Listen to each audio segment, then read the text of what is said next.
The story begins with a group of adventurers facing a giant, furious, fire-breathing dragon. One of them is Biza, an A-rank shaman from the Golden Hour Guild, ready to support his team. Another member is Rotich, an A-rank mage who also belongs to Golden Hour and won't stop casting fire spells. Kunen, an S-rank swordsman, orders Saki to find an opening and deal the final blow to the monster. At the same time, someone shouts for our protagonist, Yuki, to stay hidden in the rear so he doesn't get hurt. Then we see the young man, who is just an F rank with no class or guild, working as a simple porter. The boy just agrees with the order and says yes while watching the battle from a safe place. Meanwhile, the group's mages continue to cast their powerful spells against the large creature. With the dragon distracted by the attacks, Kunen yells for Saki to strike with all her strength now. The swordswoman then leaps into the air, preparing to deliver a powerful blow against her adversary. With a focused and determined look, she prepares to activate one of her abilities. She then uses her luminous slash technique, creating several cuts of light that go straight for the monster. Hit head on, the great creature lets out a roar of pain, feeling the power of the girl's attack. With that, the beast falls defeated and Yuki watches, impressed by the power of the S-rank group. The protagonist is amazed, thinking about how they managed to defeat a dragon so easily. It's explained that decades have passed since dungeons appeared, and adventurers have been fighting monsters. As a result, many abandoned or unknown dungeons end up getting out of control and becoming a problem. Furthermore, many adventurers hunt only for money and don't bother to truly clear the dungeons.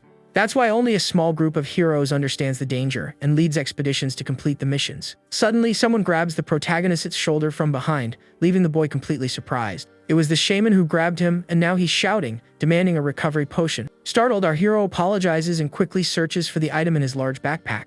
With a mocking smile, Rotich says that unlike the boy, he is risking his life out there. Biza then complains that he can't believe a weakling like Yuki came, even if he is an acquaintance of Saki's. He continues, saying the young man is the worst kind of newbie, slow and with almost no mana, which makes the boy sad. At that, the leader, Kunan, tells the two to stop talking because that dungeon is estimated to be S rank. With a serious look, he states that this is no place for them to be making jokes. The two then apologize, and the leader turns to give an order to our protagonist, Yuki. He says that if the boy is also a member of the group, he must immediately do what he was told. The young porter just nods and responds with a yes, wearing a nervous expression. After the lecture, the group of adventurers continues to advance through the dangerous dungeon. Yuki then reflects that a moment ago, he didn't have the mindset of a true adventurer. The boy blames himself for getting too excited seeing the heroes power up close and getting distracted. He thinks this was a great learning experience, but there's still a problem. The protagonist recognizes that their power levels are too far apart, as he doesn't even have a class. Even so, he promises that one day he will become an adventurer like them, but Saki calls out to him. The girl warns him, saying that getting distracted during an adventure is forbidden and asks him to be careful. She adds that she doesn't want to lose anyone else from her family, and the boy says he understands. Yuki then remembers a bad feeling that he never wants to feel again. With that, a memory from 2 years ago comes to the boy's mind about the collapse of a district. The tragedy was caused by a dungeon outbreak, and the news said survival was unlikely. In a hospital room, young Yuki and Saki were watching the news about the disaster on television. It's revealed that the two grew up together in an orphanage and had many happy memories there. They dreamed of being adventurers, and that's why they left the orphanage to pursue their dreams. But the place they called home, where they could always return, was taken from them. Not just their home, but also all the dear people who lived in the orphanage with them. A dungeon disaster destroyed everything in a terrible fire, taking away everything they loved. Back in the present, the protagonist affirms with determination that he will prevent tragedies no matter what. At that moment, a small one-eyed monster stealthily appears behind Yuki without anyone noticing. A mysterious figure then says he has found him and that the boy is the final bait for his plan. Suddenly, something attacks the protagonist from behind and the boy turns around, startled by the strange feeling. He then wonders what that was and sees this small creature fallen on the ground near his feet. Seconds later, the creature is hit by a dark energy and explodes into several pieces. The explosion activates a huge red magic circle on the ground, trapping the entire group of adventurers. The leader, Kunan, realizes it's a teleportation trap and shouts for everyone to brace for impact. Meanwhile, the mysterious voice tells them to welcome that human with a wicked smile. With a flash of red light and a lot of smoke, the entire group is teleported to another place. Upon arriving, they look around confused, wondering where on earth they are and if it's the boss room. Kunan then orders everyone to form a circle and stay alert, and he asks Yuki to prepare the return item. With her sword in hand, Saki senses a presence approaching and says something is coming their way.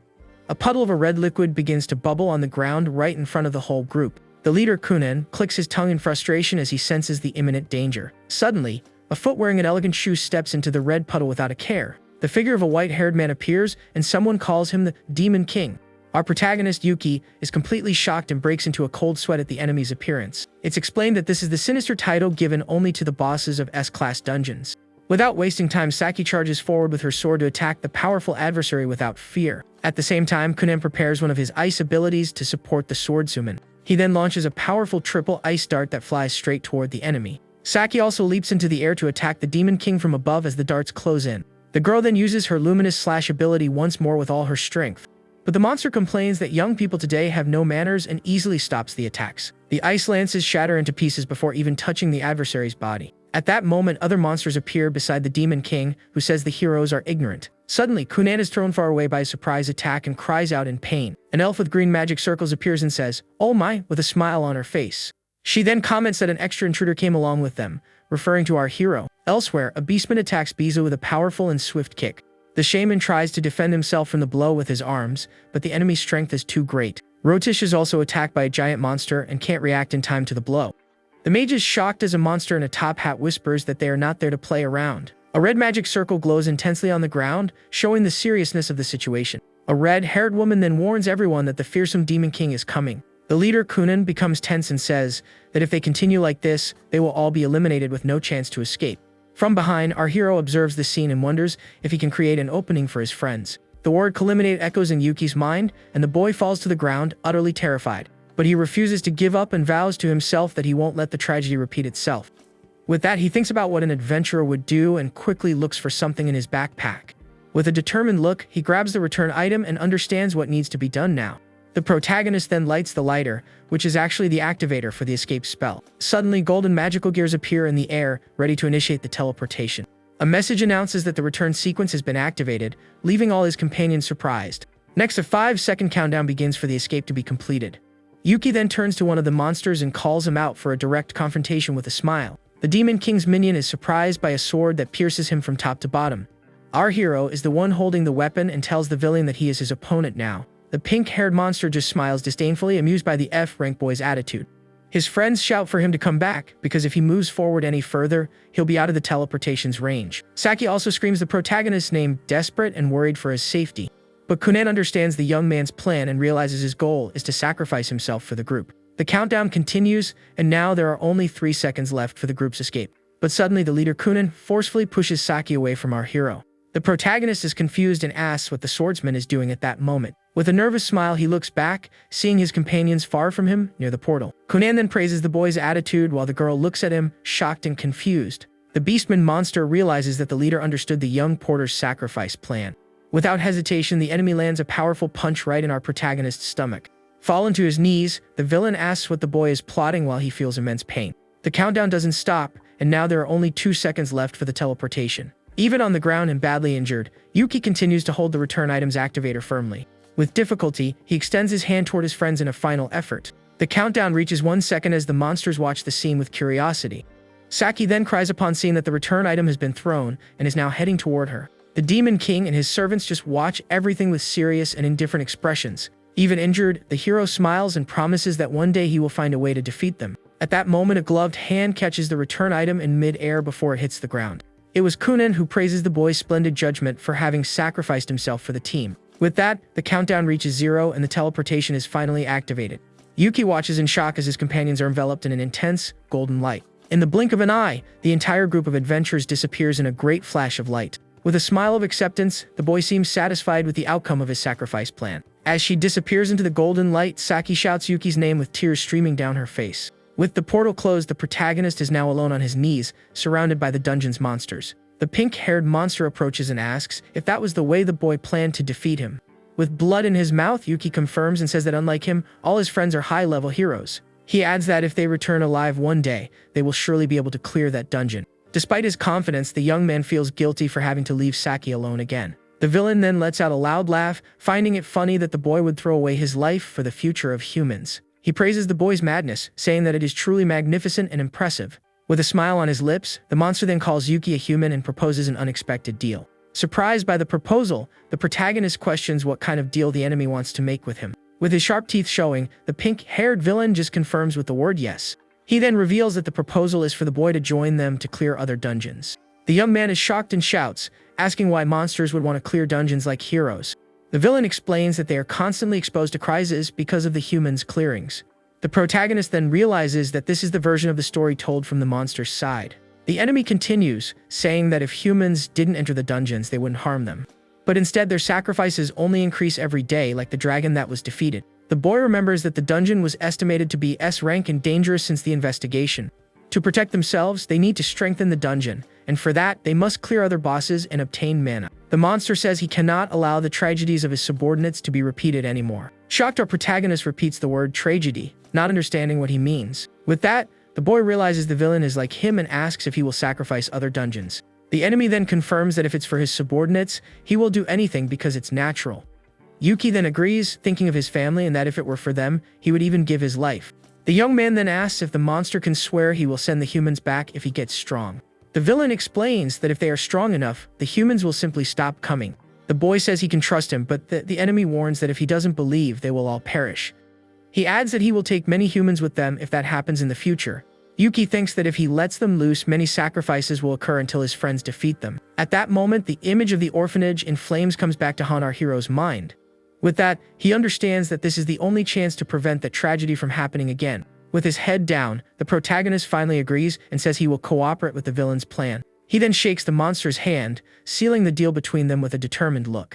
But the boy shouts that he's not doing this for them, but to protect human beings. The enemy smiles, satisfied with the young man's decision, while his minions watch the scene. With that, the monster declares that from that day on, the protagonist is their collaborator. Yuki then asks if someone like him, without even a class, can really help with anything.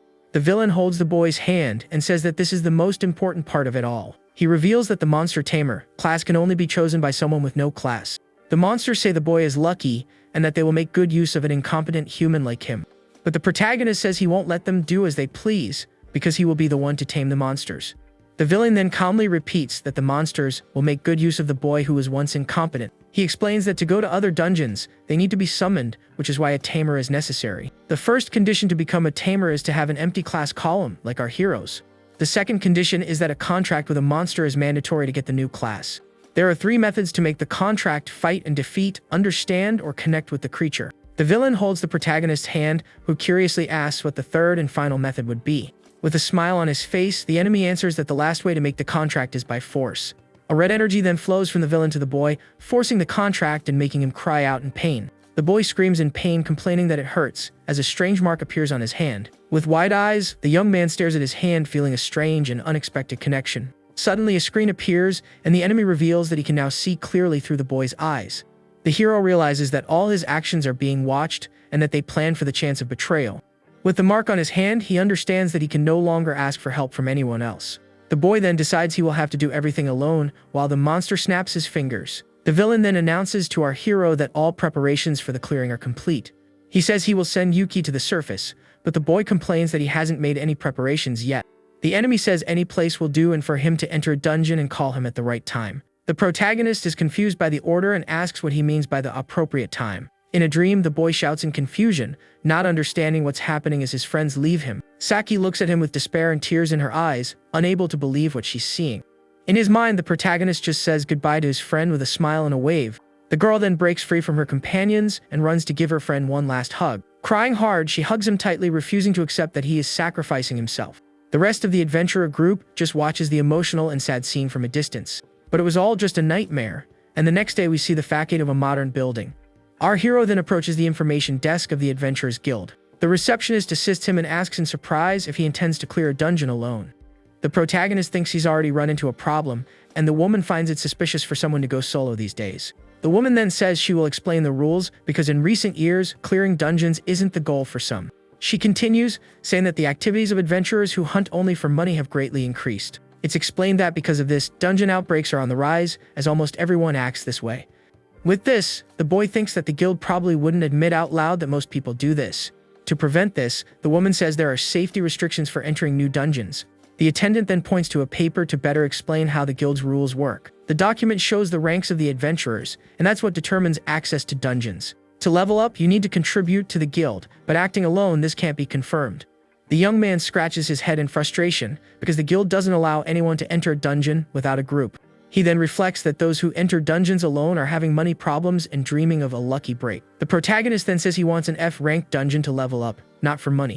The receptionist understands and starts typing on the keyboard, looking for a suitable dungeon. She then offers the F-ranked dungeon Labyrinth of Silence, handing him a table with the information.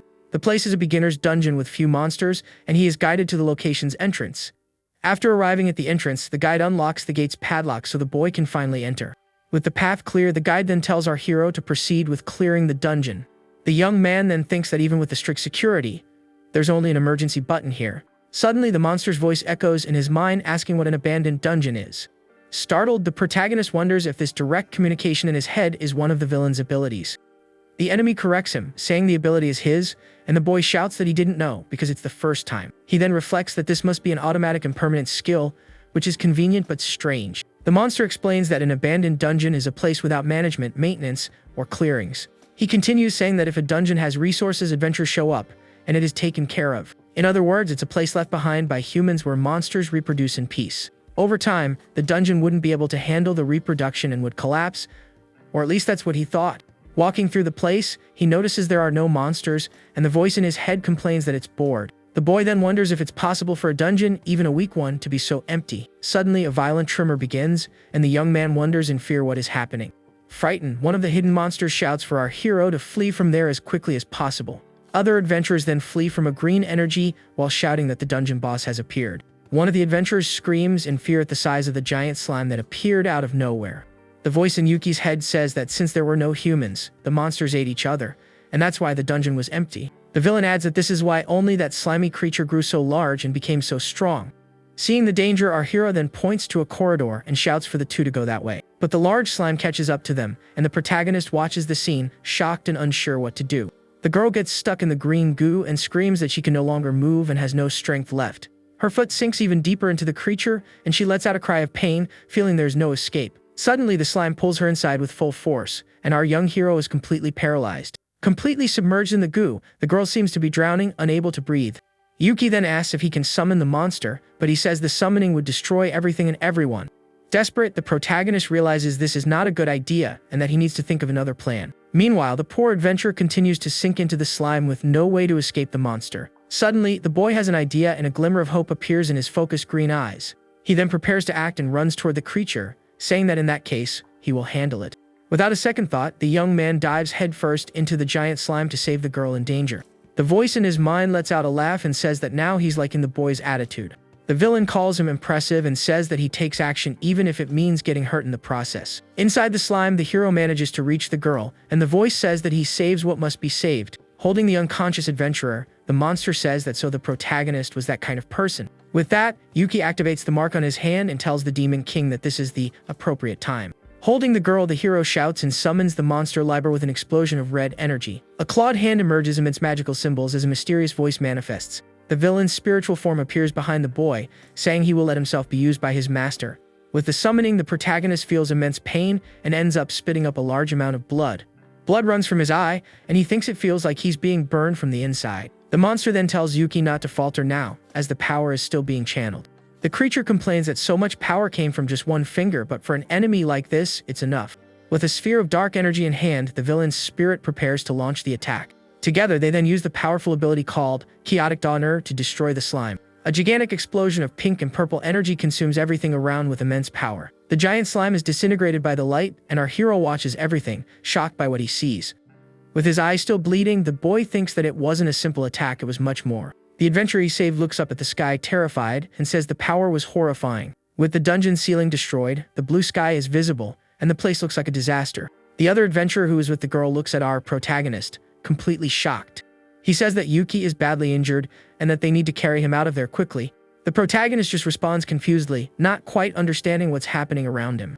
The young man then starts to lose his strength and his body slowly slumps forward. He thinks it's no use as he can't stand up anymore and his vision becomes all blurry.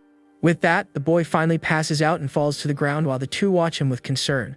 A few days later, in the dungeon of the Endless Abyss, our hero is in a large hall. He looks at his new E-rank ID and thinks that he leveled up while he was in the hospital. The boy remembers the two carrying him and wonders who really saved whom. Meanwhile, in front of him, a glass of wine is served by someone with an air of mystery. It was the monster Liber, who, with a smile, asks why he has such a sour look on his face. The protagonist questions the toast, as he only managed to summon the villain for a single second. But he corrects himself and thinks that, in fact, the only thing he could do is just call him. The enemy says that at that moment, the young man did not abandon the life that was right in front of him. He continues, saying that without hesitation, the boy grabbed a different option and acted quickly. With that, the monster reveals that he liked that kind of strength and offers a glass to our hero. The boy then understands and accepts the compliment, thanking him as he takes the wine glass from his hand. Liber warns that it's a problem if he's always on the verge of perishing and says to call. Next time, a maid appears out of nowhere and introduces herself, saying it's a pleasure to meet her new master. A status screen then reveals that her name is Elvina and her race is an undead maid. Yuki greets her and thinks she seems to be the cool and composed type at first impression.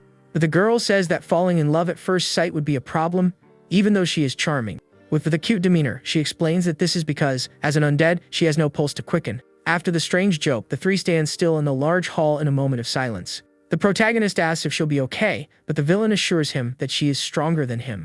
The maid then makes a peace sign and says she wants to be a maid who is easy to talk to and relate to. Liber's voice then says that first, the boy needs to level up to withstand his summoning. With that, the fire monsters guarding the stairs launch their attack without hesitation. But the undead maid moves forward first and lands a powerful punch on one of the creatures. She quickly defeats all the enemies and the protagonist is shocked by how strong she is. Elvina then boosts, saying of course she managed, because after all she's a very capable maid. The young man smiles at her attitude and remembers that at the orphanage, there was also someone who annoyed him like that. In a flashback, a little girl shows off to the boy, asking if he doesn't think she's amazing. The protagonist smiles with nostalgia, but suddenly several system screens appear in front of him. He panics because the level up notifications won't stop appearing, and he can't take it anymore. The servant finds it strange that he's complaining about leveling up and wonders if this is a joke among the living. Later, Yuki comments that unlike Liber, he can keep her summoned for a much longer time. The girl explains that the other monster is so powerful that the mana to summon him runs out midway. With that, the boy remembers that he actually only managed to summon the tip of the villain's finger. Elvina then promotes herself as a bargain maid who is a must-buy for her master. The young man smiles at her attitude and says yes, he is counting on her help for the missions. The undead girl seems to get a little embarrassed by the comment and hides behind the sign. Yuki then reflects that for summoning, cost-effectiveness and efficiency are just as important as power.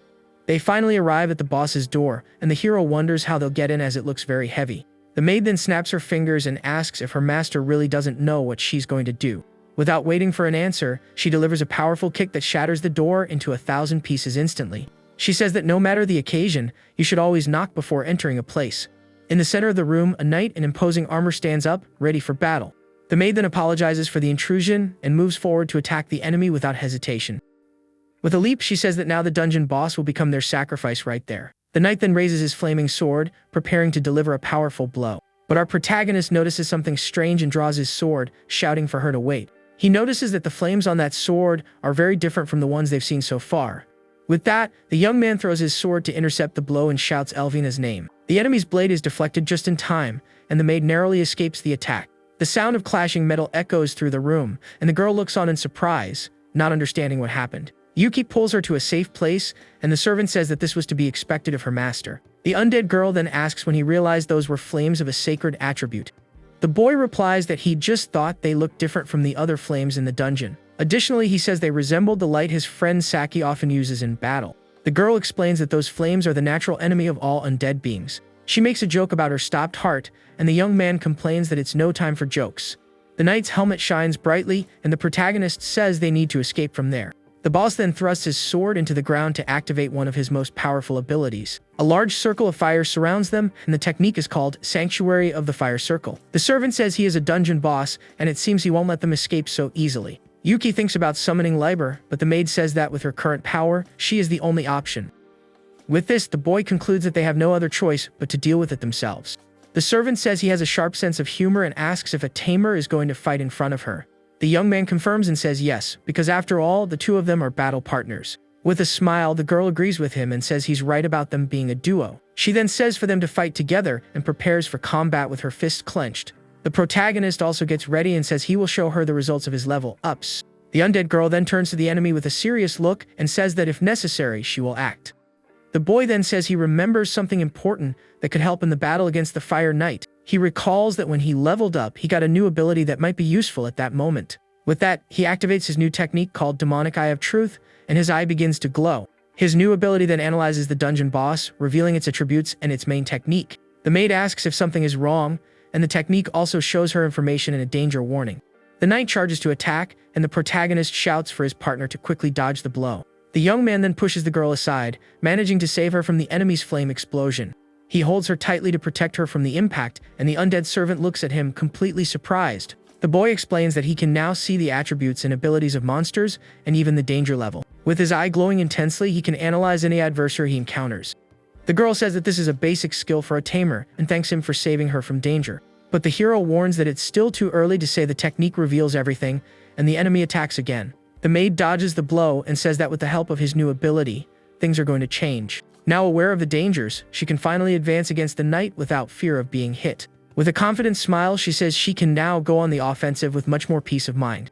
She then lands a powerful punch right on the chest of the enemy's armor, but it seems to have no effect. The protagonist is shocked by the result of that last attack and covers his mouth with his hand. He then warns his partner that it's no use, because her attacks aren't dealing any damage. Using his ability again, the boy says he saw something and that it's actually a fire monster. The maid is confused by the new information and asks what he means by that. The boy explains that the enemy is a fire monster hidden inside the large armor. He continues, saying the creature moves to avoid attacks, which is why the blows aren't hitting the target. With this, the protagonist realizes that if he focuses, he can see the information text moving along with the monster. The maid then says the strategy is set and asks her master not to get distracted by her. The boss then prepares to attack again with his flaming sword and great force. Seeing the danger, the hero shouts for his partner to jump to the right, and she dodges the blow in time. He continues to give precise orders to the servant, who manages to dodge all of the knight's attacks. With a leap, the girl manages to escape another charge that came from below with great speed. Using his ability, the young man reveals the monster's location, saying it's on the right shoulder. Following the order, the maid lands a powerful kick right on the head of the enemy's armor. The knight seems to feel the impact of the blow and reacts for the first time to the girl's attack. But he counterattacks with force, and the protagonist shouts for his partner to retreat and move away. The servant comments that it was the first time the boss showed a reaction, but the boy says he only dodged. The young man is at his limit and says it's almost over as he tries to maintain focus on the battle. With his eye itching, he strains to the utmost to continue using his new analysis ability. Seeing an explosion, the hero grabs his partner and protects her with his body, and she worries about him. The boy then apologizes for having risked himself in that way to save her from danger. The maid then says that her master needs to use the special ability she possesses. The protagonist is confused by the request and asks what kind of technique she wants him to use. A screen then shows the skill made of all nature, which increases all attributes for a time. The servant explains that as a tamer, he can force the activation of the contracted monster's abilities. She continues saying that seeing that technique will boost her stats for just a single moment. The boy understands that he can take him down before he dodges, but since it's a one-time use, timing is crucial. With a smile, the girl says she's sure her master will use the ability at the right time. The protagonist then agrees and says with determination that they will settle this with the next attack. The knight then begins to attack with several blows of light, and danger warnings appear everywhere. The hero shouts for his partner to dodge the continuous attacks, and the girl prepares to evade. He then gives the order for her to stop right there, and the servant obeys her master's command instantly. The young man continues shouting for her to slide to the left, and the girl dodges another blow. Suddenly, a light attack heads toward our hero, who can't react in time to the blow. The boy ends up getting grazed and cries out in pain, while the maid watches everything from a distance. Even injured, he gets up and tells her not to worry about him and to focus only on the battle. He then shouts for his partner to jump to the left, and the servant dodges another attack from the boss. With that, the boy finally activates the ability, and the mark on his hand glows intensely with power. With her stats boosted, the girl leaps into the air and lands a powerful kick right on the enemy's head. The blow is so strong that it creates a large crater in the ground and defeats the knight once and for all. With the dungeon boss defeated, the maid observes the result of her attack with a serious expression. Lying on the ground, the protagonist says with a smile of relief that they finally managed to win. The servant comments that using that ability is very tiring, while the boy remains on the floor. She then bids farewell to her master and disappears in a pink light with an elegant bow. With her eyes closed, the servant says goodbye and vanishes in an elegant, rosy glow. The protagonist then shouts for her to wait, as he can't even get up from the floor. He tries to summon her again, but the mark on his hand shows no reaction. Suddenly, a mysterious voice echoes through the dark hall of the now empty dungeon. It was Lieber, who says the boy finally managed to return to their dungeon after the mission. With a serious look, the monster says it's good to see the young man has returned safely. The hero asks where Elvina is and says he needs to talk to her for leaving him behind. The villain then guides him down a corridor that leads to a bright, beautiful, and well-lit place. Lieber says it was a good thing he came back, or he wouldn't have been able to see her in that special way. The protagonist then sees the maid lying on a bed of flowers and is completely shocked. The enemy explains that this is their way of mourning for those who have passed on in that manner. Shocked, the boy asks if the servant is gone and questions why that happened. The monster reveals that her skill has a powerful effect in exchange for the destruction of her body. The skills screen then appears again to better explain its workings to the boy.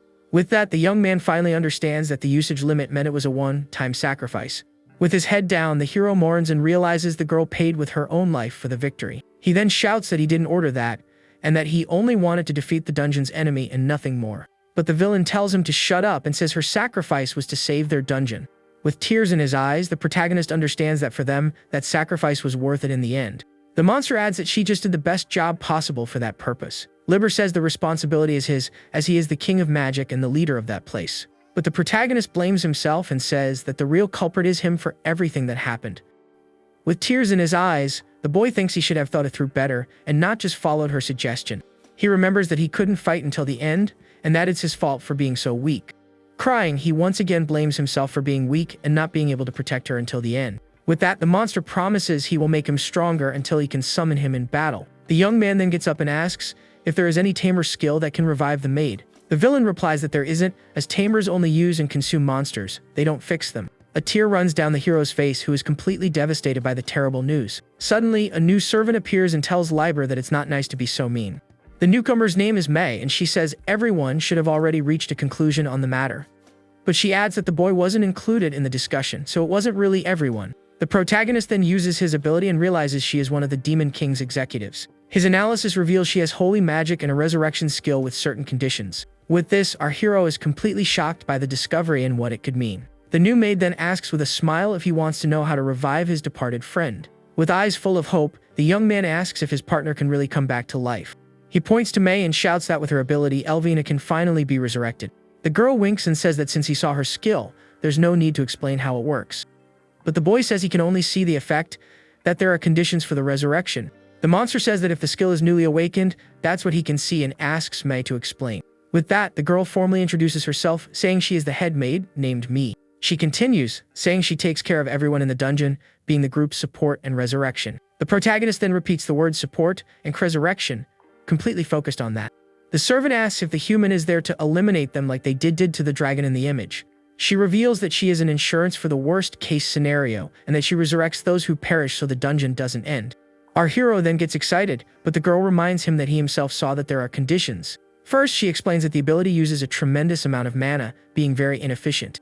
The maid gives the example that if she were to take him down and then revive him, the cost would be enormous. She adds that to revive a human, she would need enough mana to create a dungeon floor. With this, the boy reflects and wonders what the cost would be to bring Elvina back to life. The servant replies with a serious look that their dungeon would become significantly smaller. The protagonist thinks that if the dungeon shrinks in size, it would be much easier for others to conquer. The servant confirms and says that's why one of her companions was against the idea of using their own mana. With this, the boy has an idea and asks if they can't gather the unused mana over time. Mai explains that the second condition is that the person's mana needs to be on site for the resurrection to happen. She adds that Elvina's mana will disappear in 10 days, and that's why they need more energy from somewhere else. With a smile, the girl confirms yes, and our hero remains confused about her plan to resolve the situation. The maid then reveals that she was thinking of having the humans themselves help them with this task. With a smile, she adds that the humans would have to clear a much larger dungeon to get the mana. The boy finally understands that if they steal mana from other dungeons, the resurrection can be done without problems. Liber then says that this is one of the objectives, but the dungeons they've cleared so far aren't enough. Yuki wonders how much mana is needed, and the servant says she knows nothing about the human adventurer's ranks. She reveals that she suggested they conquer a large dungeon, but all the other monsters got angry at the idea. The villain says he cannot expose the plan that Elvina protected with her life to mortal danger once again. With a clenched fist, our hero then offers to undertake the dangerous and difficult mission alone. The monster says this is reckless and that without a plan, the boy would end up like his former battle partner. The young man agrees but says that if this is the only way to save her, he has to try even if it's risky. With a determined look, he states that he simply cannot choose any other path to follow now. The boy then faces the villain and reminds him of the contract the two made at the beginning of their whole journey. With a tear in his eye, Liber agrees, but it seems he has something more to say to the young hero. A drop of blood falls on the grass, and the villain says that in that case, he will do what is necessary to help. With that, the Demon King summons one of his minions and tells him to train our protagonist. Yuki then recognizes the man in the suit and remembers that he fought against Saki at the beginning of the adventure. The servant calls him Viento and says that with the boy's current strength, many sacrifices will be inevitable. With a serious and worried look, the monster Liber just nods his head and says he understands. He then entrusts the young man to his minion for the next 7 days, and the butler accepts the order at once. Without wasting time, the new trainer turns and tells our hero to follow him for the training. The boy then agrees and runs after him while Liber and May watch the two walk away. The maid says she is relieved that Viento is strong, but the Demon King tells her to go with them. He then reflects that the butler was completely against using a human until the very last second. With this, Liber fears that his minion might overdo it and end up taking the boy's life in the process. The servant is surprised by her master's unexpected order, but seems to understand his concern. Meanwhile, Viento and our protagonist are teleported to another place by a magic circle. The young man observes everything with a focused and attentive look, preparing for what might happen next. Upon arriving at a castle, he is amazed and wonders if this is really inside a dungeon. The butler explains that this is a fraction of Liber's power and each executive has a floor to use. He adds that the boy is the first human to see their floors, and that this is an honor. The hero then thinks that resurrection must be a last resort to require so many floors. With that, he asks what the training entails and if Viento will just help him level up. The trainer explains that leveling up is the act of taking mana from monsters and mixing it into oneself. The protagonist understands that adventurers cause damage to the dungeon just by fighting and stealing its mana. The butler explains that the contract with Liber prevents him from leveling up since he already shares the dungeon's mana. The young man understands why he was sent to other dungeons and asks how Viento intends to train him then. Suddenly, a sword flies in his direction and the protagonist catches it in the air, completely surprised by the action. With the new weapon in hand, he thinks the training is just about improving his battle equipment. But Vienna says there is much to teach, as the boy has built nothing useful for himself up to that point. He adds that the young man possesses no strength, knowledge, or talent, and therefore has nothing in his favor. Startled, our hero shouts and asks why the butler is doing all this so suddenly. The trainer explains that if he wants to save Alvina, he needs to build the strength and skills he lacks. Surrounded by an aura of power, Vienna says the boy needs to build absolutely everything to get strong. The protagonist defends himself from a blow and thinks he won't have time if he stops to think because the enemy is too fast. The butler then says that if he can't even keep up with his movements, he can't entrust his fate to him. With that, Yuki realizes that his opponent's intention is to really fight seriously without holding back. Viento then announces that he himself will make the judgment to decide if the boy is worthy to continue the plan. He adds that his decision will be for the best for the dungeon and especially for Lord Liber. The young man then understands that for the butler, it would make no difference if he ended up perishing there. The challenge is set, and now the hero needs to survive for 3 hours to master his new sword. With that, the training begins and the two face off in a fierce and very intense sword battle. With a determined look, the protagonist shouts that he will come back to life with the will to perish if necessary. Suddenly, a skill screen appears in his eye, which begins to glow with a powerful golden light. With that, he activates his magic eye of truth to analyze the enemy while Viento prepares an attack. The screen reveals the butler's ability, which is called Blued Flower Blade of the Water Attribute. The protagonist realizes that any blow is fatal and wonders if the power difference is too great. With that, he understands that if he can't defend, he needs to move to where he can't see the danger. Viento then advances and asks mockingly if that is the only ability the boy can use. Without hesitation, the trainer attacks with his purple sword in a powerful blow that goes straight for the young man. The butler kicks him away and says his judgment is slow and that he only thinks after being blocked. He adds that fighting that way is the same as asking to be easily defeated. Our hero tries to defend himself from the fast attacks, but the enemy is much stronger and more experienced than him. With the danger alert in his eye, the boy tries his best not to get hit by the blows. Even so, he doesn't give up and prepares to try a new strategy with the butler's next attack. With that, the protagonist advances with his sword glowing blue, ready to counterattack with everything. But the trainer easily blocks the blow and says that forcing the offensive won't change the outcome. In the blink of an eye, the butler uses a swift attack that throws the young man far away with no chance of defense. Lying on the ground, the protagonist spits up blood and realizes how great the power difference between them is. The trainer observes him with a serious look and seems to be analyzing the boy's progress in the battle. Even injured, the hero gets up, and Viento says his movements have improved a bit since the beginning. The boy then reveals that he saw the sword's movements and the most efficient way to defend against the blows. He shouts that his eye can understand how a monster moves and not just see the enemy's stats. The butler seems surprised and says it appears the young man isn't just watching the battle happen. Even so, he states with a serious look that it's still not enough to defeat him. Viento says their physiques are different, and therefore the boy has no chance against his attacks. He continues, saying that even the strength of his arms with the sword doesn't compare to the young man's. The protagonist is shocked to realize the butler was holding back the entire time in the battle. With that, the trainer throws him back and says their battle experience is also incomparable. The young man feels his body is at its limit, and the danger signs in his vision only increase with each second. But he realizes the worst part is that the butler didn't use magic and won only with his impressive swordsmanship. Even so, the boy doesn't give up and charges forward with all he has, shouting that he can still reach him somehow. The trainer is impressed by his spirit and wonders if it's courage or just recklessness. With a serious look, he decides to test the boy's determination with a new, much more powerful attack. Suddenly, the butler activates one of his abilities, and a dark, red aura completely surrounds him. The hero's vision fills with danger alerts, and he can no longer see anything clearly. He understands that if he doesn't identify the attack, he will perish, and that he doesn't need the danger information. What he needs now is information about the technique, and for that, he must shift the focus of his vision.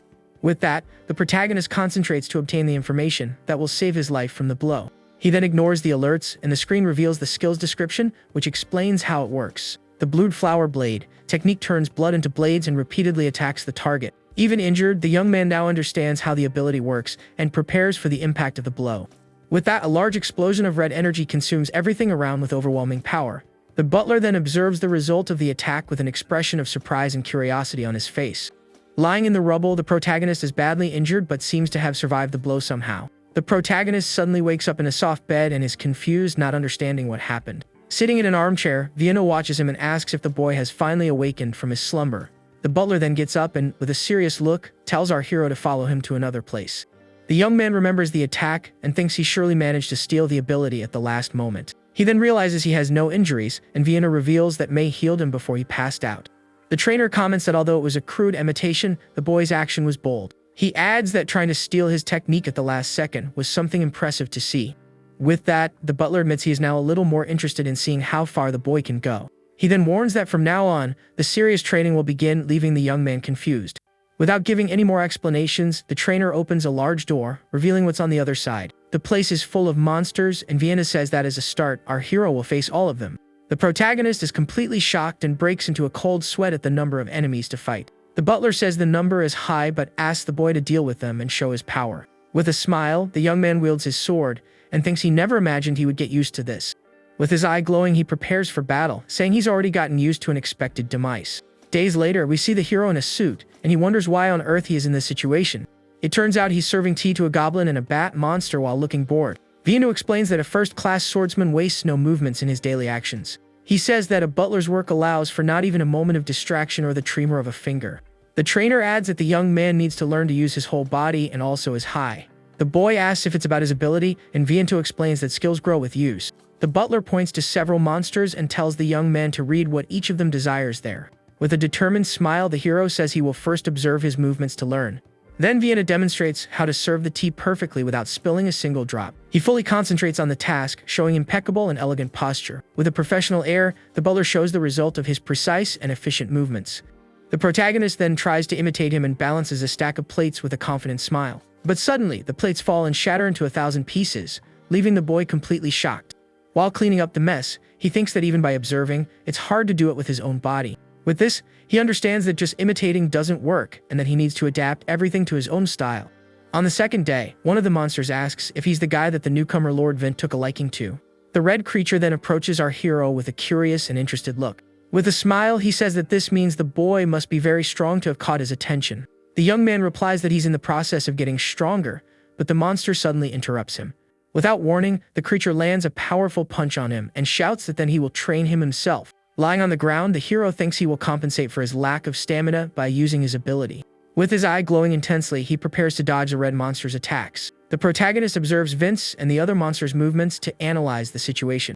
With that, he prepares to test his new combat strategy against the adversary. After the training, the boy seems to have evolved and now faces his challenges with more confidence. On the fourth day of training, our hero faces a purple lizard monster that seems to be cold. His ability reveals that the creature has the chilled status effect and he needs to deal with it.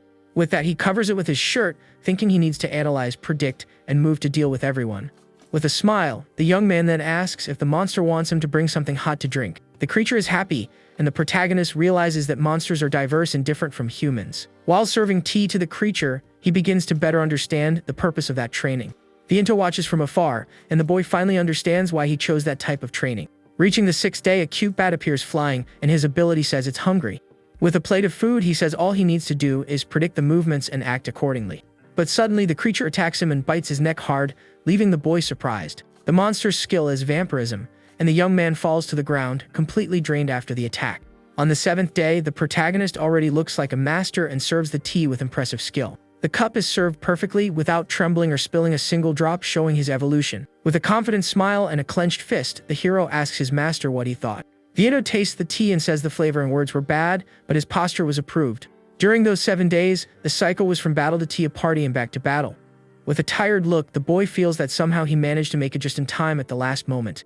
The young man looks at the ceiling and thinks he finally made it, but his joy is short-lived. Suddenly, Vientos says no and that the real end of that training begins right now. With a red aura, he activates his skill, Beautiful Blade of the Blood Flower, ready for the final test. The protagonist prepares for battle and recognizes the ability his master is about to use. Vientos says the boy now uses his Haie instantly and has already imitated the technique before without realizing. With a serious look, the butler tells him not to just imitate the skill, but to truly make it his own. The trainer then warns him that if he fails to do so, he will certainly end up departing from this life. But the young hero says there's no need to warn him, as he already knows he deserves that if he ends up failing. With his eye glowing intensely, he then focuses all his attention on analyzing his opponent. The skill's description appears, and the boy says he can now see it in much more detail than before. With the sword in hand, he prepares for the final battle against his master with a focused look. He then understands how to use his body and cuts his own hand to use his blood for the new technique. With that, the protagonist finally activates his own version of the Beautiful Blade of the Blood Flower. The two then clash in a collision of blades and blood with overwhelming and intense power. In a quick and precise move, the young man manages to overcome his master and disarms him with his sword. But suddenly the butler kicks him away and our hero is shocked, not understanding what happened. Lying on the ground, Vientos laments and says it was a shame because he was just one step away from winning. A pool of blood forms on the floor, and the boy thinks he still hasn't managed to save his friend. With bloodied hands, he shouts at his master not to decide his limits on his own. Without hesitation, the young man then dips his hand into the pool of blood to try the technique once more. With that, a new skill screen appears, and he activates his skill once more with more power. Vientos is shocked to see that the boy has remodeled the technique and made it his own unique style. With a determined look, he shouts if the butler really thought he would give up just because he failed. The protagonist shouts that this is a battle of quantity and attacks Vint with everything he has now. With a great flash of light, the boy then launches his most powerful attack against the adversary. He then shouts and asks what the butler thought of his new and powerful battle ability. But Vientos stops the blade with his hand and praises the boy, calling him splendid and by his name Yuki. Though exhausted, our hero asks with a serious look what the trainer thought of his attack. The master says he can't use that technique in succession, and the young man seems to agree with him. With his body trembling, the protagonist admits he's already at his limit and can't fight anymore. At that, the boy starts to fall, but Vientos catches him before he hits the ground, completely exhausted. The butler says there's still much to teach as he carries him, but a cell phone vibrates on the hall floor. The message on the screen is from Saki and says she found the dungeon exploration he asked for. Elsewhere, the girl looks at some papers and wonders if her friend will be okay on his own. She seems to be in an office and remains worried even though it's a joint operation. The document she holds reveals that the mission is about exploring a B-ranked dungeon. The B-ranked dungeon has a still unknown boss, and a strange blue cross glows in the location. Back in the hall, Yuki tells Libra that tomorrow he will conquer a B-ranked dungeon. With a smile, the Demon King comments that it seems the boy has finally acquired some strength. The butler says his manners are knave, but now he can use a sword a little. The Demon King then asks if an E rank like our hero can really enter a B rank dungeon. The young man explains that it's not a conquest and that he's going as investigation support, just like a porter. Vientos understands that the boy's intention is to conquer the dungeon when he finds an opening. The Demon King then asks which of the monsters he intends to make a new contract with. With a mysterious smile, the protagonist thinks for a bit before giving his final answer. The butler, Vientos, stares at him with a serious and slightly surprised expression at the boy's choice. The servant, May, is also shocked by the young man's decision and can't hide her surprise. With wide eyes, Libra then asks if our hero is really serious about that. The next day at the Adventurers Guild, Saki appears and waves at Yuki with a big smile. The blue-haired girl seems very happy to see him again and calls his name with great enthusiasm. Surprised, he asks how she knew he started using a sword, and she just smiles at him. The boy apologizes for the favor, but she says it's alright, as she gets many requests like that one. With a wink, she adds that it actually helps to have someone she knows around. At that moment, another adventurer approaches and calls for Lady Saki in a very lively tone. A group of 3 men tells them to hurry up, and the leader asks who our hero is. Yuki wonders if they are members of the group, but the girl quickly says they are not, in any way. She explains that they are volunteers who accepted a request from the guild and were not invited by her. Saki continues, saying they want to rank up by doing low-risk missions with an S ranker. The group's leader then points to the boy and asks if he's an A rank for being with her. The girl says that Yuki is an E rank, and he confirms it, asking if that's some kind of problem. The adventurer then laughs and shouts that our protagonist is weaker than all of them. The group protests, saying an E rank will be a burden, and that she should take the 3 B rankers with her. But she ignores them and comments to the young man that he has already conquered 2 dungeons alone, right? Our hero thinks that technically, he didn't conquer the dungeons alone since he had help from the monsters. The other adventurers mock him, saying that no one of a low rank makes dungeon conquests like that. Their leader complains that he wanted to take advantage of Saki's fame to become an A-rank adventurer quickly.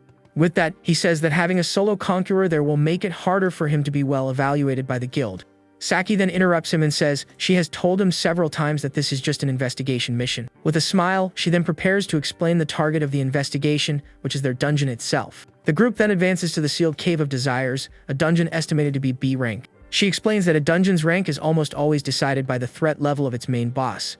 The protagonist then asks how they can know the threat level of that dungeon's boss.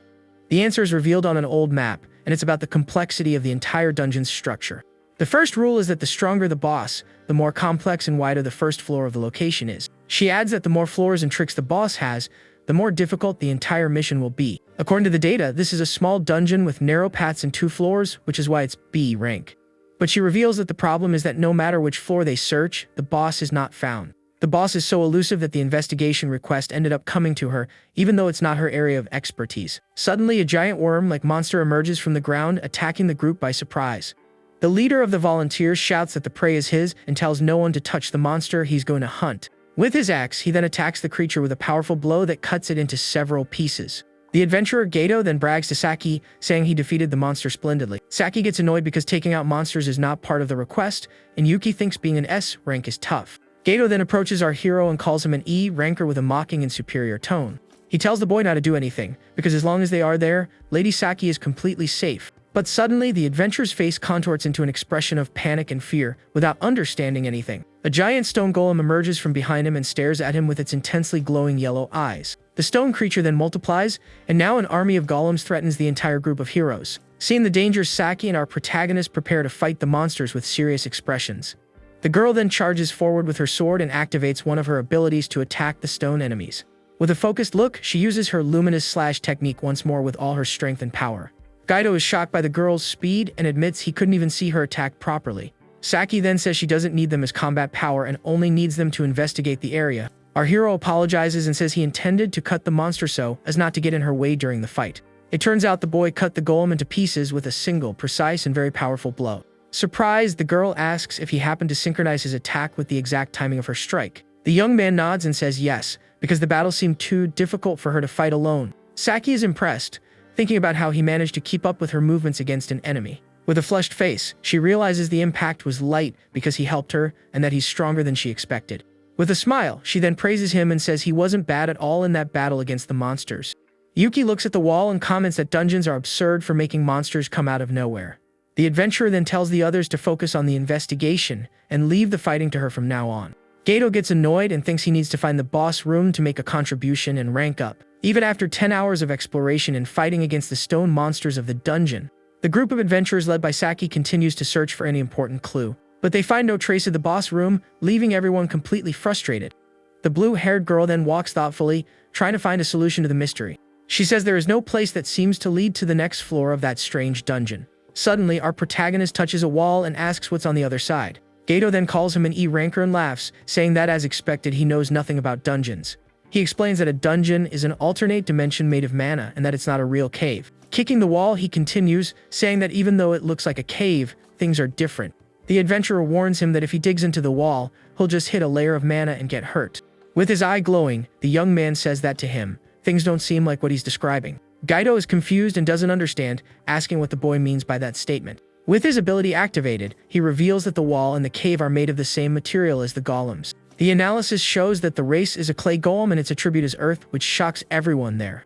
Saki then understands everything and tells everyone to move away as she activates her luminous slash skill. With a powerful blow, she destroys the wall into 1,000 pieces, revealing a secret passage. Surprised by the discovery, the girl shouts for everyone to enter the hole she just opened. The group then advances through the new, dusty passage filled with rock debris everywhere. With a serious look, the protagonist observes what's on the other side with great attention and curiosity. Everyone is shocked to see a giant golem made of other golems, as if it were a single being. Gato asks in fear what that thing is and can't believe the size of the monster. Saki then reveals that they weren't inside a dungeon the whole time as they thought. In fact, they were inside a giant golem that was pretending to be a dungeon. The adventurer shouts and asks why on earth a monster would do something like that to them. With a serious look, the girl replies that the reason was to deceive the guild's rank assessment. Our protagonist understands that this is the real first floor and that the rank is much higher. The place has a super large scale that gives the illusion of being outside because it's so vast. With this, Saki states that the dungeon is undoubtedly A rank and is close to becoming an S rank. The young man and the girl look at each other, worried about the level of danger they are facing there. With a communicator in hand, she announces that she will first share the information with the guild. The message reveals that this is a super large A-rank dungeon, not a B-rank one. The deserted first floor contains only golems disguised as a dungeon to deceive adventurers. Saki looks to the horizon and spots a castle floating in the air, leaving everyone surprised by the sight. Gato asks if the giant golem will move anymore, and she says it shut down to conserve mana. The adventurer asks what the monster's duty was, and the girl replies that it was to prevent a conquest. With a serious look, she comments that monsters are intelligent enough to think so far ahead. Gato says that monsters are just wild animals, but she explains that dungeons are front lines.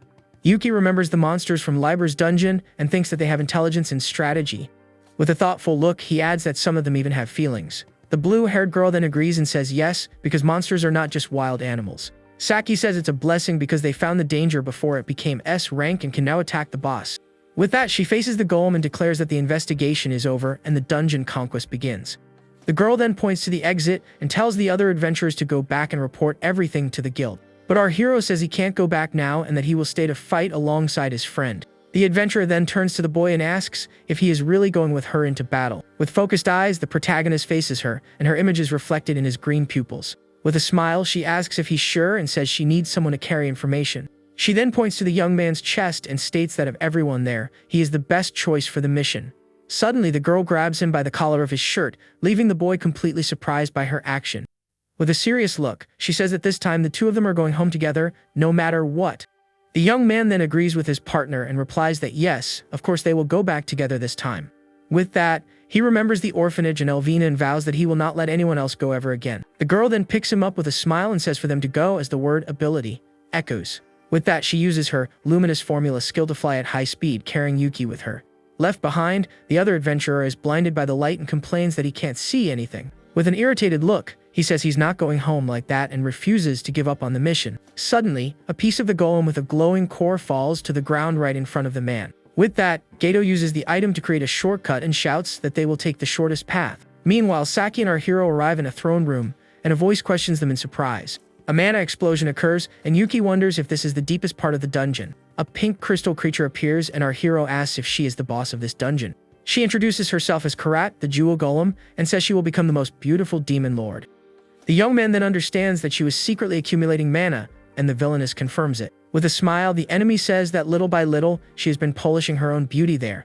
Suddenly, the dungeon boss activates her ability called Karat's Critical Cutter. With that, she charges to attack and shouts for the protagonist to be enchanted by her battle power. But the boy is not shaken and activates his own skill, which is called Demon's Eye. The villainess is surprised because with her technique, she can create several clones and attack at once. The young man realizes the blow is very fast and would be fatal if it hit him head on at that moment. But he remembers his training with Viento and says it's not scary as he blocks the attack. Annoyed, the enemy shouts that it's useless because her body is much harder than the golems he faced. Our hero agrees with her statement as he firmly holds his sword with both hands. With that, he says all he needs to do is create an opening so his partner can attack. With the boss distracted, Saki takes the chance and uses her Luminous Slash ability once more. The blow hits true, and the villainess is shocked to see that the girl managed to scratch her arm. The adventurer then says her body is hard, but that it's certainly not completely unbreakable. The protagonist observes the scene and thinks that just like the golems, S-rank skills are truly absurd. The dungeon boss complains that the blow hurt, but seems to be enjoying the pain she felt. Saki notices that the enemy hasn't lost her composure, and that there's surely something more behind it. With that, the young man warns her not to let her guard down and asks his partner what's next. The girl says she will finish the boss of the combo, and the protagonist agrees with the plan. But the villainess says with a smile that she has already seen their weakness and prepares to counterattack. With that, she activates her skill Karat Colossal Creation and shouts that she has found a weak spot. Our hero realizes she used a lot of mana, but Saki is confused because nothing happened in the hall. Suddenly, the adventurer realizes what is happening and shouts that it can't be, no way. The giant golem regenerates outside, and Gato shouts that the path to the gate has been blocked. The boss then warns that if they don't save the other adventurers, everyone there will end up perishing. Saki understands that she is taking materials from other golems and says their situation is very bad. She thinks they won't make it if they waste time and that taking her eyes off the enemy could be the end. The protagonist then calls his partner and, with a serious look, tells her to go save the others now. The boy adds that they cannot leave the creature unsupervised under any circumstances. With his sword in hand, the young man says with a determined look that he will stop her by himself. With a smile, the adventurer agrees and says she will leave the task of fighting in his hands. She then runs and shouts to her partner that they will have a party when they return from the mission. The villainess then mocks him and asks if the one who couldn't even scratch her will stay behind as a sacrifice. But the protagonist corrects her and says she's wrong, because that is actually called trust. He then remembers Liber and Viento and says his friend also trusted him for that mission. The young man states that their positions are different, but that because they believe in him, he is there. With that, an aura of fire surrounds him, and he says that's why he needs to respond to that trust. The dungeon boss is shocked and asks how he has the power of a monster like that. With that, the boy declares that from now on, he will fight like a true monster tamer. Wielding his sword, he warns that the technique belongs to a monster much stronger than the villainess. Hit head on, the enemy shouts and wonders how the young man actually managed to cut her. With his eye glowing, he says he saw through her technique and used her movements without waste. Annoyed, the dungeon boss shouts that she will remake her technique and activates the skill, Carrot Healing Cut. She then says he won't be able to parry this form, and that she will entangle and skewer him to the end. The protagonist then challenges her and says that a blade like that will never be able to reach him. The villainess mocks him, saying he's full of openings, and with a smile shouts that she finally got him. The boy attacks her, but the enemy hits him, and he says he let her get his arm on purpose. Shocked by the young man's action, the dungeon boss lets out an awe, not understanding his plan. He then shouts that he will use her own hardness and attacks her with a powerful, direct blow to her body. The villainess realizes the hero has been using her from the beginning to attack and shatters into pieces. With the mark on his hand, the protagonist shows her the power of a true monster tamer. The enemy then shouts that she will not forgive him for damaging her precious crystal shell so much. But the young man says with a serious look that naturally, the battle won't end with just that. With that, he says he will show her real skill and activates the Carrot Change Curse class. The dungeon boss then uses compression, polishing, and decoration to create something new and powerful. She says she won't turn him into part of her collection as she did with other adventurers before. With a look of hatred, the villainess shouts that she will grind him until he becomes just a grain of sand in the desert. With that, she transforms and declares herself the hardest and most beautiful golem, the great master of the dungeon, Karat. With a war cry, our hero charges forward with everything to attack the new form of the dungeon boss. The villainess then thinks that, as she imagined, she can't use that massive crystal properly. With a smile, the boy taunts her and asks if she and the golem aren't lacking a bit of talent. But the enemy laughs and says that jewels are more valuable the larger they are and attacks the young man. The protagonist dodges the blow and says no, and that actually what's really important is something else. With his sword in hand, he states that what's important is how beautifully you can cut the jewel. With that, he activates Viento's skill, Beautiful Blade of the Blood Explosion, with a focused look. Blood splatters on his face as he prepares the powerful attack he learned in his training. The dungeon boss is shocked and wonders why a human has the same skill as a monster. The young man then replies with his eyes closed that this is actually his own fighting style. With that, a shower of blood blades heads toward the enemy with overwhelming power. The villainess reflects the attack in her eye and realizes she managed to narrowly dodge all the blades. Our hero seems exhausted and says he somehow managed to use the technique in a real battle. But he looks at his hand and says the blood is still too heavy for him to use perfectly. The boy then turns to leave while the defeated enemy crumbles into pieces on the floor. But she regenerates and says she used almost her entire body and that his skill is too powerful. Suddenly, the villainess appears behind him and says it seems the price for that ability was quite high. The young man then blocks the blow and says he had already warned her that he saw through all her movements. With that, he attacks her, but the enemy says it seems our protagonist is also at his limit. In a final effort, the boy uses his blood to create an explosion that destroys the villainess for good. The boy then reveals that his fighting style is his own version of the Beautiful Blade of the Blood Flower. The villainess is shocked and asks what he can do with his body in such an injured and tired state. A bloodstain spreads across the young man's shirt, who seems to be at his absolute limit. But the protagonist says that alone, he can do nothing and activates the mark on his hand to summon something. With that, a shadow appears and from it emerges a small cute bat, to everyone's surprise. Suddenly, the small creature spits out all the blood it drank to help its master in battle. In a flashback, Viento and Vint watch the boy preparing to fight with the bat's help. The servant May holds the creature and explains that it can suck blood and use it as a meal substitute. It turns out the skill requires a lot of blood, and if he lets the bat suck beforehand, the chances increase. But the boy can only make a contract with one monster, and his near-departure status puts him in a crisis. With a serious look, the young man says that's why he needs to land the second hit and uses his own blood. Viento then warns him, saying that at that moment, he will surely be close to departing for good. The protagonist says that in other words, he is inducing the opponent's carelessness with his weakness. Vint then praises him, saying he has approached the realm of the strongest vampire that ever existed. The young man remembers the bat drained him during training and says he will make it work a little. With that, the villainess realizes that from the beginning, our hero was aiming for a powerful second attack. The boy says he will return the introduction, and his sword glows with incredible, renewed power. He then declares that he is the monster tamer Yuki, an adventurer who fights using everything he has. The enemy shouts the word, monster, as she is cut in half with no chance to defend against the blow. With a determined look, the protagonist says he uses enemies and allies to win his battles. With the battle finally over, the villainess explodes in an intense light, and several crystal shards fly. With the bat on his shoulder, the boy says he is human but ended up making a contract with a demon lord. A purple aura surrounds him, and he says that is the dungeon's magic and that he feels his eyes burn with the power. With the mark glowing on his hand, he states that this amount of mana should be more than enough. The young man then absorbs all the purple energy with his hand to send it to Liber's dungeon. Exhausted, he starts to fall and calls for Liber, saying that now he is counting on his help for everything. Suddenly, Saki appears and catches him in her arms, shouting his name and apologizing for the delay. The girl is shocked and asks if he defeated the boss alone, and the boy just apologizes. Leaning on her, he says he can't stand because of anemia and asks her to help him get out. Days later, a crowd of reporters with cameras gathers for an important press conference. A man in a suit at the podium thanks everyone for coming and prepares to give the big news.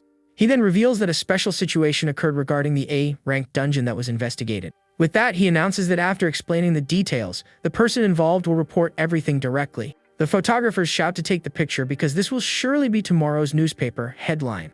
The man then calls to the stage the person who contributed most to clearing that dangerous dungeon. Two reporters comment that the fake dungeon part is already big news and what an amazing adventurer. Saki then takes the stage and is announced as the great S-rank adventurer who solved the mystery. The crowd shouts that is expected of the innocent Ray and the white Flash. She accomplished the feat. A reporter then asks if intelligent monsters appeared, even though it was announced as A-rank. The adventurer asks for silence and says she will first give an overview of the entire dungeon conquest. The girl complains that Yuki always pushes things onto others to do in his place. In a flashback, the boy says he has something important to do and asks her to take care of everything. The adventurer shouts for him to at least finish healing, but the young man is already gone, and she is left alone. With a serious look, she wonders what could be so important for him to run off like that. The protagonist arrives at Liber's dungeon and asks Viento how the servant's resurrection is going. Mei then says they are finishing the last part of the ritual, and a purple aura surrounds her with power. The butler warns the boy to stop watching, as the large amount of magic will burn his eyes. Even so, the young man says he can feel the immense power even just standing nearby. Holding Elvina, the servant says that is head maid. She will not allow her to remain in the afterlife. With that, the girl activates her maiden order's skill, and purple chains appear for the ritual. Lying on the bed of flowers, Avina slowly opens her eyes and says, "Oh my," with a soft voice. The protagonist then shouts her name, happy to see the resurrection was successful in the end. The girl is confused and wonders why her master is there, and if he has passed on too. With a smile, the young man shouts no, and it was actually she who came back to life at that moment. The head maid then appears, and the boy says he was startled, thinking she had sacrificed herself for nothing. With a sigh of relief, the protagonist sits beside the bed to talk to her better. He then says with a smile that he's happy she seems healthy and well after everything. The girl asks if this is an undead joke, and the boy invites her for a celebratory kiss. Suddenly, Viento appears and says the two have work to do and tells them to get changed now. Mei then tells Elvina that her rest time is over, and chains lock her coffin. The boy asks if he will have to work as a butler again, and the servant asks if he has that role. Viento says it's nothing like that, and the head maid celebrates that it's time to change clothes. In his new suit, our hero looks like a real butler and is even a little embarrassed. He says the outfit is a bit much, but the monster informs him that today, he is the main star. With white gloves, the trainer opens the door to the grand hall so the young man can finally enter. Several monsters then surround him and thank him for saving them in such a heroic way. The protagonist is confused and asks what is suddenly happening there, not understanding anything. Liber then says the boy has finally appeared and that the dungeon he cleared had a lot of power. The head maid adds that they revived many more monsters than planned. Our hero is shocked to see everyone there, and Vince says everyone was curious about the human. A wolf monster says he never thought he'd be saved by a human and invites him for a drink. Alvina then starts pulling her master and says that would be a problem and that she'll go first. The young man shouts Liber's name as he's being dragged away and doesn't know what to do with the whole situation. With a glass of wine in hand, the Demon King just watches him with a smile and closed eyes. The monster then says that because of the choice he made, all those people were saved in the end. With a toast, he congratulates him and tells him to get used to receiving thanks from the monsters. But the protagonist states that he didn't do it for them and that it wasn't his real objective. With a focused look, the boy says that Elvina just reminded him of that girl from his past. With that, he turns and faces all the monsters with a determined and confident look. An image of Yuki, Saki, and the happy orphanage children at Christmas comes to our hero's mind. With a clenched fist, our protagonist seems determined with his decision to help everyone. But he opens his hand a little and seems to think better about the whole complicated situation. With a smile, he says that either way, he's happy they were saved in the end. Suddenly, a wolf monster asks if he is Vince's disciple, and Elvina is shocked by the question. Libra then teases Viento and says that for him to complain so much, he must really like the boy deep down. He adds that the butler even prepared special clothes for our hero to wear. Viento then retorts and says the same goes for his master, who also cares about the young man. Eating something, Libra says that at first, he thought they would use him, but the boy used them instead. He continues, saying the young man achieved results far beyond what they expected at the beginning. With a smile, the Demon King observes the boy from afar and calls him that guy in a serious tone. He then declares that the protagonist will be the key for them to one day rule the entire world. Back at the press conference, Saki asks for the question to be repeated, as she thinks she misheard it the first time. A mysterious hooded man then tells her to hand over the real hero, who cleared the dungeon. With a trembling eye, the girl hears the mysterious man ask for the true conqueror of the place. The man then says with a smile that she is hiding someone very dangerous for some reason. With a covetous look, he points and states that he will take that guy with him no matter what. Meanwhile, in an alley, the mysterious man attacks Gato, and a cell phone beeps on the dark ground. The screen shows a news story, and Gato shouts that he knows nothing about what happened in the dungeon. Being choked, the adventurer reveals that the boy he's looking for came with Lady Saki. The man then complains that he is a failure and that he is tired of so many weak adventurers. Frightened, the adventurer shouts that he remembers the name and reveals that the boy he's looking for is named Yuki. The man then looks at a photo of our hero on a board and says he understands that he is his target. Gato says he's not involved and asks to be let go, but the villain doesn't seem to agree. With a fiery aura, the mysterious man says no, because he would cause trouble if he talked to others. He then tells the adventurer to hate his own loose tongue and engulfs him in flames to silence him. The word Kal echoes as the fire consumes everything, and Gato's fate is sealed forever. Days later, we see our protagonist walking through a park with a bouquet of flowers in his hands. He thinks that somehow, being surrounded by humans feels like it hasn't happened in a long time. The boy decides to take a break from training and dungeon conquests and not think about monsters today. With a smile, he says that today is the day he will visit all his dear friends. With that, he arrives at a memorial for the Great Collapse, a dungeon tragedy from years ago. The place is dedicated to all those who lost their lives in that terrible and unprecedented disaster. He then remembers the people from the orphanage and thinks that many things to report have piled up. With a smile, the young man reflects on becoming an adventurer, clearing dungeons and training with a sword. With a focused look, the boy seems to be waiting for someone to arrive at that important location. Suddenly, he realizes someone is there and turns around, thinking it might be his friend Saki. But it was actually the mysterious hooded man who says he has been waiting for Yuki the whole time. With a smile, he introduces himself as Zapper, an A-rank adventurer, and says they are in the same line of work. Our hero asks if they haven't met before, and the man just says it's a pleasure. Zapper then reveals he came to recruit him, and the boy is shocked, saying he's still E-rank. Zapper then reveals he knows about the fake dungeon, leaving our protagonist completely shocked. With a serious look, he says the young man doesn't need to hide it because he was part of all that, right? Frightened, the boy wonders how the mysterious man knows such an important secret. In a flashback, Yuki begs Saki to say she was the one who won so he can rank up. Our hero then tries to deny it and says he only helped evacuate the other adventurers from the location. But Zapper doesn't believe him and states with a smile that it was the boy who defeated the dungeon boss. He continues, saying the White Flash destroyed the golem in just a few seconds with her power. With that, the man concludes that the young man has skills against A-rank bosses, and the boy thinks he knows too much. Zapper then asks him to listen and says he doesn't understand why he's hiding so much.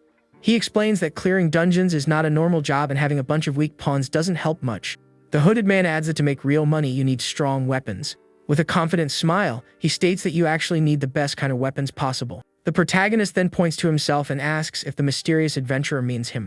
Zapper says that even with strong skills, there's a limit to clearing dungeons alone without help. But he explains that in a group, things are different and each reward might be smaller. In return, the man says the young man can go to many more places and get more rare items. With that, he approaches and invites our hero for them to make a lot of money together as partners.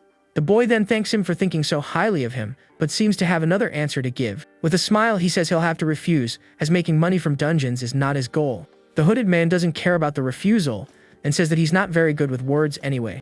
He then says that he was going to try using force to recruit our hero anyway. With that, a red magic circle appears, and the man says it's time to use brute force. The protagonist is shocked by the mysterious man's action and tries to dodge the attack. Zapper then uses his Call Fire Hammer ability and launches a fireball at the boy. The bouquet of flowers the young man was holding catches fire, and he quickly throws it to the ground. Our hero runs and wonders why on earth someone is using magic in the middle of the city. The villain praises his dodge and says he wants him even more for his adventurer group now. Yuki shouts for him to stop and says that this is a place where people rest in peace. The man agrees that using magic on the surface is illegal but doesn't seem to care about the rule. He says that refusing his offer is much worse and uses the Callstone Bend skill to trap him.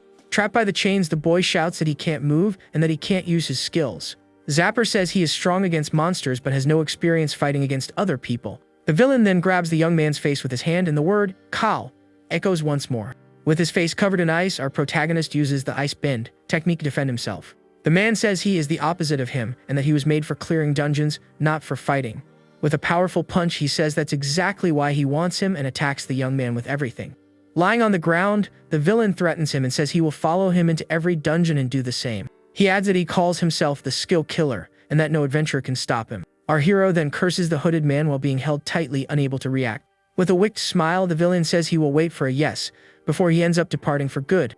The burnt flowers on the park grounds symbolize the unexpected violence of that encounter. In Liber's dungeon, the Demon King moves a chess piece and says someone is trying to steal his pawn. With a serious look, he adds that the mysterious man's attitude was very rude to him. Our hero says the servant can buy some time, but he needs to come up with some kind of escape plan.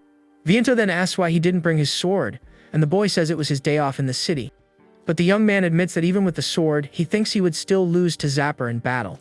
Liber reminds him that he is a monster tamer and can use others to fight in his place. With that, he tells the boy to use the monsters who are good with magic to counterattack.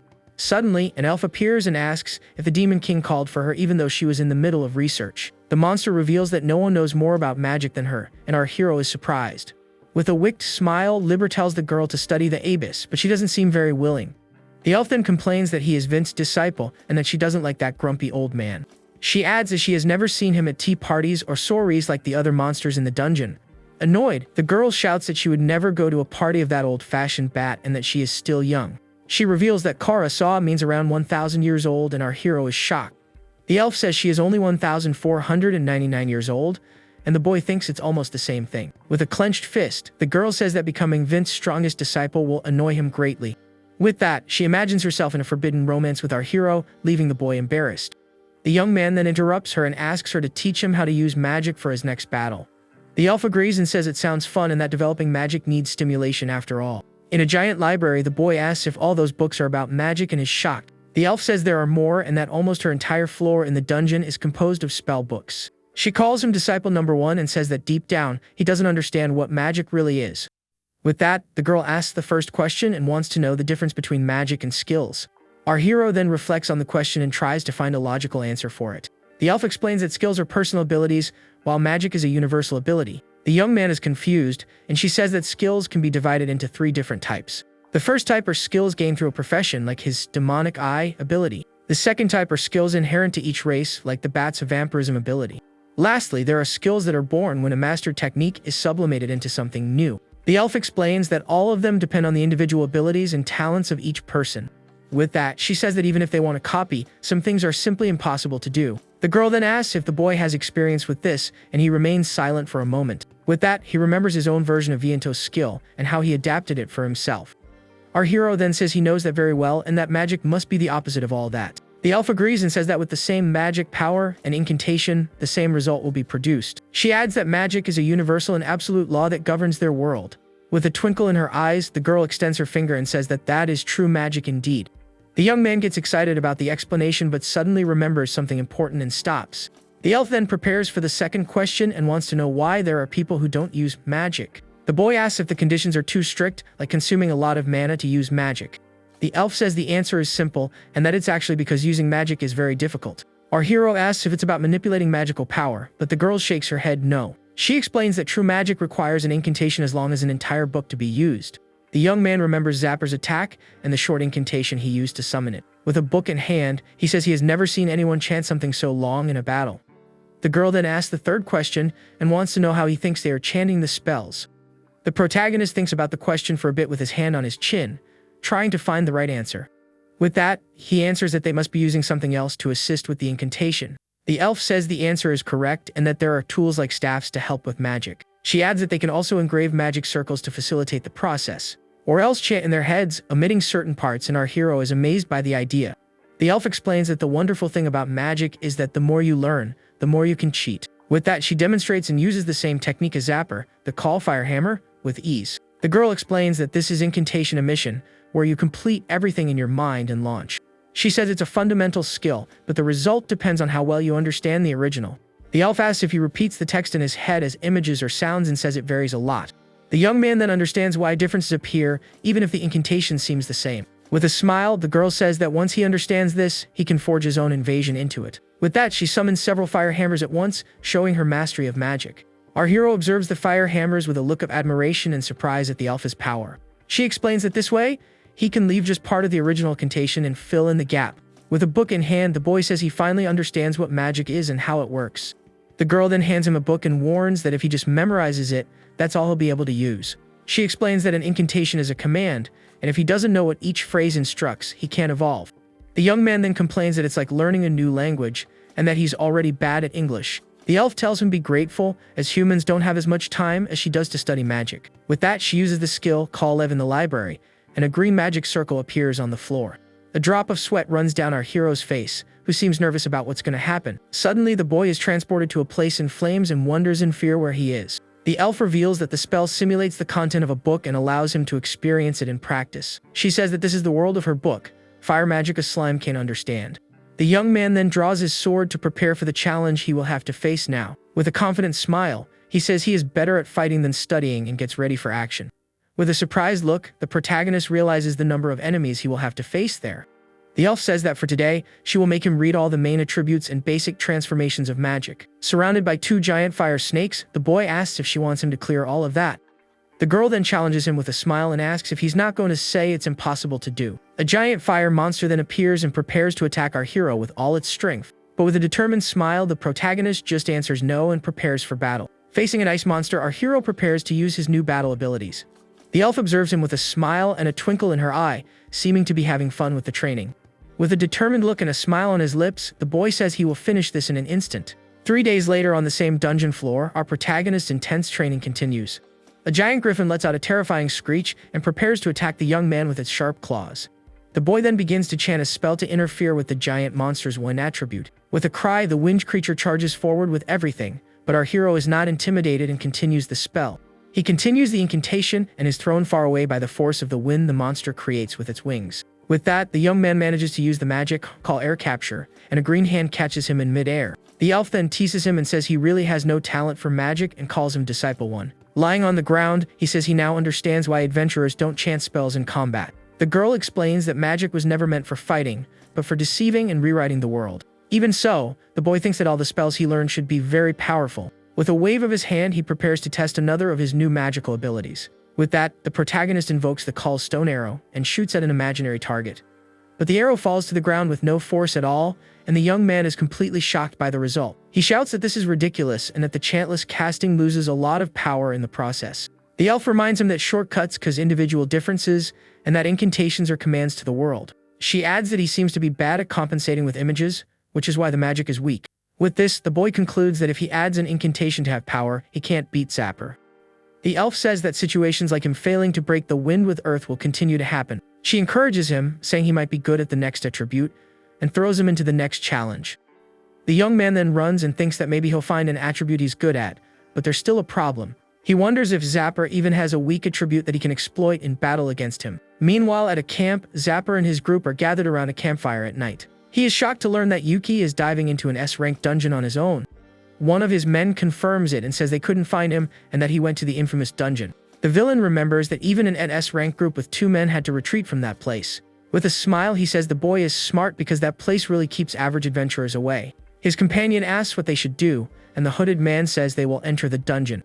The other adventurer protests, saying they still have monsters to subdue and that it's too dangerous. Zapper agrees it might be dangerous but seems to be enjoying the idea of a challenge. Suddenly, a giant worm monster emerges and attacks the group by surprise with a terrifying screech. The villain then easily defeats the creature with one of his powerful and effortless attacks. With a snap of his fingers, he uses the Cal magic and prepares to show his true power. Walking past the monster's bodies, he complains that he can't wait long for materials like that. One of his companions watches him shocked and says his incantation emission is incredible. Our hero thinks he can't react in time to Zapper's magic, which can always counterattack. Meanwhile, a worm monster attacks the villain's group, and one of them screams in fear at the attack. Zapper then uses several spells at once, showing his mastery over all elements. One of Zapper's companions watches him shocked and thinks that this is the power of an A-ranked mage. Amidst the monster's bodies, the villain shows his power and prepares to go after his target. He says S-ranked dungeons are dangerous and that they need to go quickly before the boy becomes untouchable. An adventurer calls him and says the collapse caused by the monsters left several injured behind. Zapper looks at the bodies and says they are just replaceable B rankers and that they can restock. The companion shouts that he could save them, but the villain throws his cigarette away and asks if he really thinks so. He then stumps on the ground hard, showing his complete lack of empathy for the other adventurers. Our hero prepares to fight with a red aura of power surrounding his entire body. Zapper then says that if he's going to use his power, it will be to capture someone special, not just anyone. The elf watches the boy training and seems to be thinking about something with a bored expression. Lying on the ground, the young man seems exhausted, and the girl says he really has no talent for being special. Crying, our hero complains that he thought magic was universal and that he couldn't omit anything. She then says that if the main attributes are no good, the minor ones like insects are hopeless. The boy says he didn't expect to have so little talent and that they'll have to make do with what they have. Annoyed, the elf shouts for him not to act like he understands magic after just a little training. Our hero says no, but that really all the spells he tried to use were weak. The girl then gets angry and says his training hasn't even reached the first real stage yet. She explains that magic was made for everyone to rewrite the world and that it's a miracle against everything. With a serious look, the elf states that's why she won't tolerate words like giving up or yielding. The protagonist then asks what he should do to get stronger with magic. The elf reminds him that he did something similar against Viento and that the answer to his problem is simple. With a smile, she tells him to create a new magic that he can use and that is strong enough.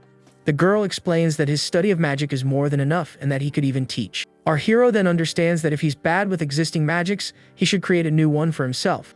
With a wink, the elf agrees with him and says that's exactly the answer he thought of. The young man then reflects on altering the world with just sensation and how that would be possible. The girl says that if it's magic for combat, a practical format is best, and the boy asks what that was. Suddenly, her eyes glow and she uses the call magic to feel something strange. With that, the water vision is activated, and she can see what is happening elsewhere. On one of the dungeon floors, Zapper uses his fire wave to search for our protagonist. With a smile, he wonders where the boy is and uses his water droplets to find him. The villain then shouts Yuki's name and uses the wind search to finally find his target. Our hero is shocked to see the man in the vision and asks why on earth he is there in the dungeon. The elf says it seems he followed the boy and that this is perfect for their training. A vision of a group of adventurers in a magic circle appears, and the protagonist remembers something. With a shocked look, he shouts that this is like that time, and prepares for what's next. Suddenly, he is teleported and thinks that, as he imagined, this was a teleportation magic. The young man then realizes he is on a floor he doesn't know, and the villain also appears, surprised. The elf then tells him to handle the situation using magic and not summoning as usual. She explains that the opposite of activating magic with an incantation is affecting mana with just sensation. Zapper says that, as he thought, the boy was actually hiding his power the whole time. With a smile, the villain then asks what his answer is to his recruitment proposal.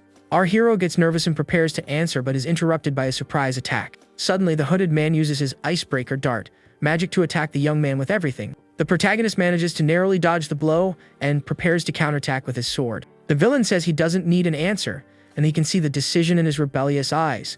With that, the boy uses the Callstone Shell, magic to protect himself from the enemy's next attacks. He then charges forward with his sword amidst several ice darts that fly toward him with speed. Zapper then praises him, saying he has the aptitude of a swordsman and is not fazed by his magic. Suddenly, a puddle of mud appears on the ground and seems to be moving toward our hero. The call mud bend magic then traps the young man's legs, who is shocked and unable to move.